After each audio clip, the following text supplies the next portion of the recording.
Everyone welcome back to my channel. So ఇరిగిపోయిన పాలతో instant పాలకోవ అయితే చేశాను. మీకు ఎవరికైనా తెలియకపోతే ఈ వీడియోని లాస్ట్ వరకు అయితే చూడండి. సో మనకి పాలు ఇరిగిపోతే ఇలాగైతే వాటర్ అన్నీ సపరేట్ అవుతున్నాయి. సో చూడండి ఎలా అవుతుందో.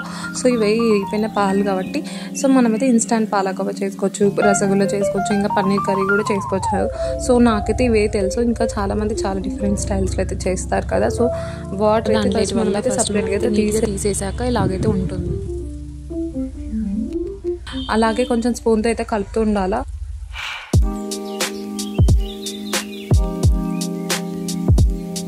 షుగర్ అయితే యాడ్ చేసుకోవాలా. సో కొంచెం ఎక్కువ స్వీట్ తినే వాళ్ళు కొంచెం ఎక్కువ వేసుకున్న ప్రాబ్లం అయితే ఏమి ఉండదు. చాలా స్వీట్ అయితే ఉంటుందన్నమాట బాగా.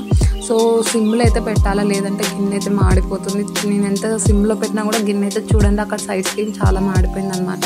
సో చూడండి ఇలా అయితే కలర్ అయితే చేంజ్ అవుతుంటుంది. మనం దాన్ని కలిపి కూడా ఫస్ట్ టైం ట్రై చేశాను. నాకు కూడా ఇంత బాగా వస్తుంది అయితే అనుకోలేదు. చాలా బాగా వచ్చిన టేస్ట్ అయితే నిజంగా. సో చూడండి మీరు కూడా ట్రై చేయండి. ఈసారి ఏమైనా పాలు ఇరిగిపోతే ఇలాగైతే ట్రై చేయండి. సో నచ్చితే మాత్రం అందరు సబ్స్క్రైబ్ అయితే చేసుకోండి, లైక్ చేయండి.